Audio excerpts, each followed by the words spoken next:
I got one word to describe this week. Cookies. Oh, too many cookies, man.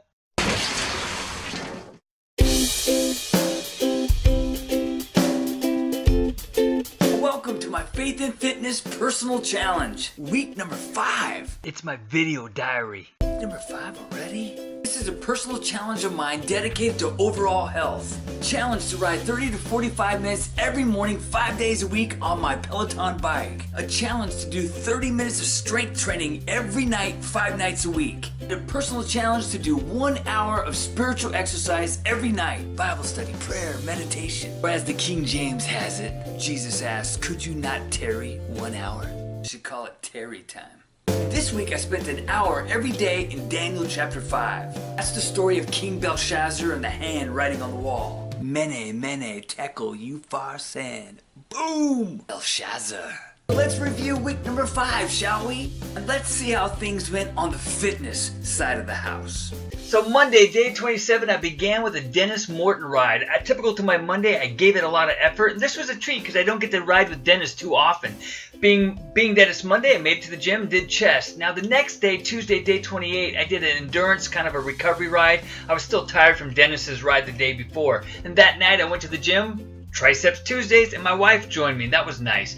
Wednesday, day 29, an endurance ride was on the schedule. I didn't know, otherwise I probably wouldn't have done an endurance ride the day before, but that's okay. That night, made it to the gym, consistent, did biceps. Now Thursday, day 30, I did Allie Loves Country Ride. This ride killed me. 566 output. Woo!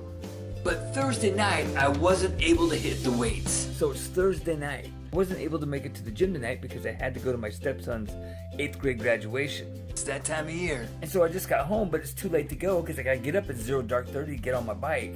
So instead, I'm eating a bag of chocolate chip cookies. Not my finest hour.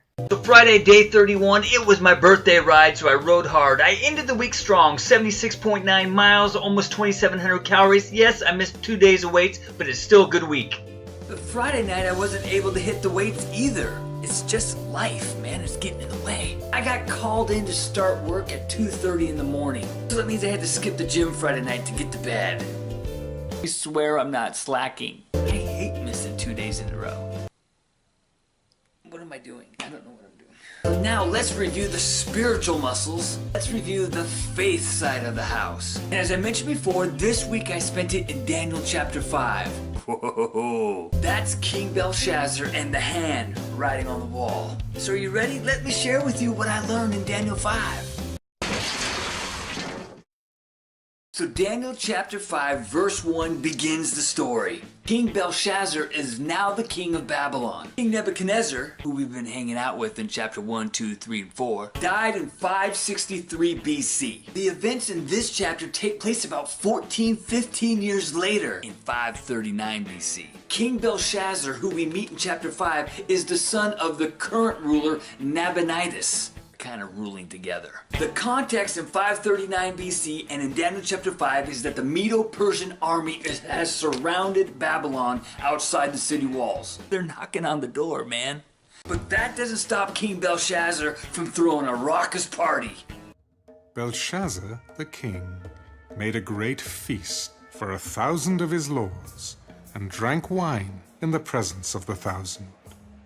Belshazzar throws a banquet despite the presence of the Medo-Persian army that's besieging the city. Remember the dream of Nebuchadnezzar in chapter 2 of that great image? There was going to be a second kingdom that was going to come after Babylon, and they're looking at it. It's right outside their walls. Just a note here, later in the chapter, at least a couple times, Belshazzar is said to be the son of Nebuchadnezzar. We know who Nebuchadnezzar is, don't we? Nebuchadnezzar was not the literal father of Belshazzar. Belshazzar was the son of Nabonidus. Nabonidus married Nebuchadnezzar's daughter. Belshazzar was the grandson of King Nebuchadnezzar and the 5th king after Nebuchadnezzar. There was assassinations and palace intrigue before we even get to Belshazzar's reign. The term son of or father of was a common term used in the ancient world. Oftentimes in the scripture, it's used to describe ancestors. You know, like the Jews calling Abraham their father, even though they're 1,000 years after Abraham existed. Kind of like that.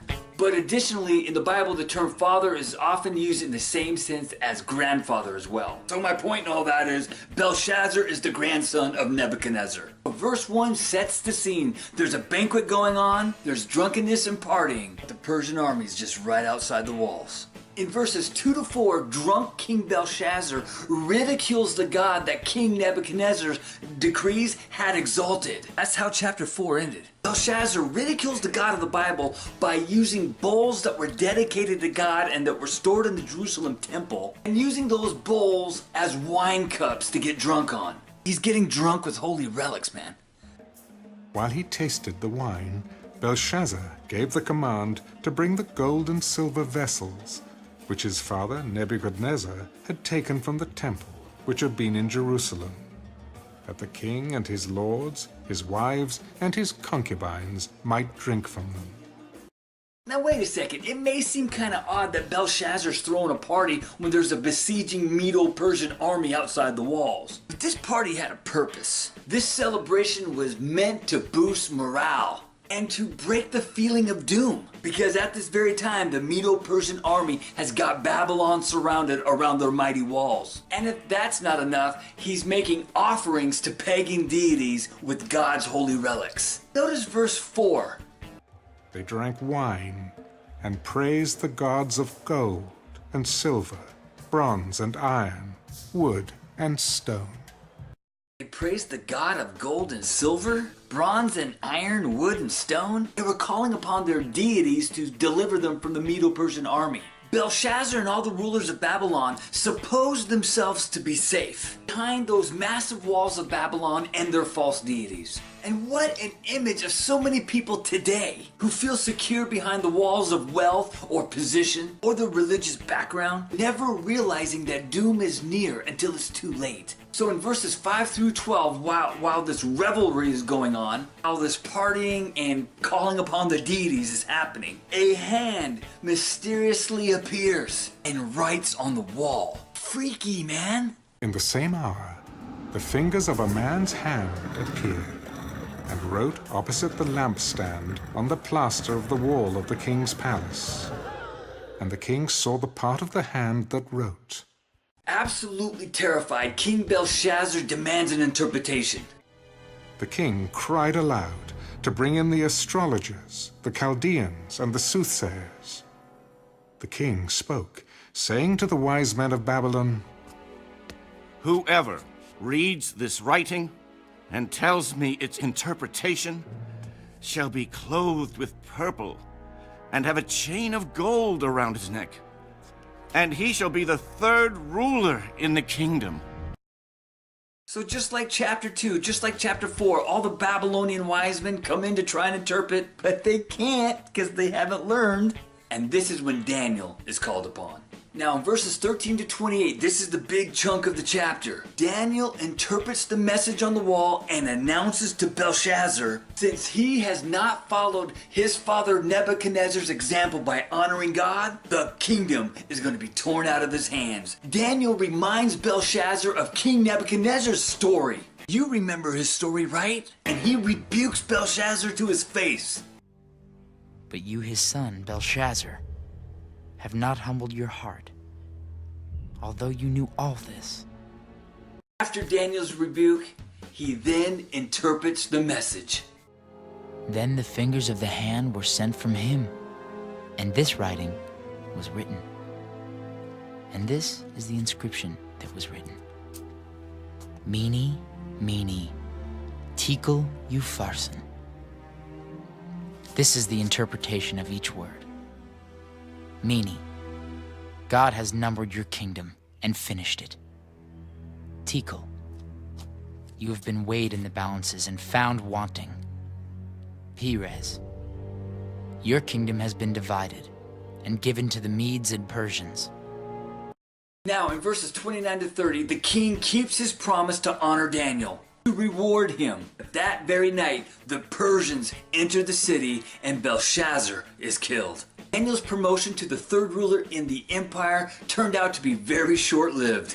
And verse 30 and 31 tells the doom of Babylon. So how did those Persians get through those mighty walls of Babylon? Well, 80 years later, the Greek historian Herodotus tells us. The Medo-Persian general had his troops dig a trench and thus lower the waters of the Euphrates River. Since the Euphrates River flowed through the city, lower water level enabled the Persian army to unexpectedly invade via the waterway which went under the walls. And they reached the city before the city was even aware. This happened on October 16, 539 BC. Bye-bye Babylon. Verse 31 tells us that Darius the Mede received the kingdom. Now who's Darius the Mede? History mentions no specific man named Darius the Mede. What? Darius is not a name, but it's an honored title for King Cyrus. With his army entered Babylon just a couple weeks later on October 29th, 539 BC. So that's Daniel chapter 5, Belshazzar and the writing on the wall. And if there's anything we get out of this chapter, it's this point. Knowing isn't doing. Belshazzar knew how God had intervened in the life of his father Nebuchadnezzar. But knowing is not enough. God measures you and me not by how much truth we know, but by how committed we are to act upon it. Or as James says, be doers of the word, not just hearers of the word. So that was Daniel chapter 5. I love it. And that's week 5 in review. I'll see you next week for week number 6 when we go to Daniel chapter 6. It's going to be Daniel in the lion's den. See you next time. Boom!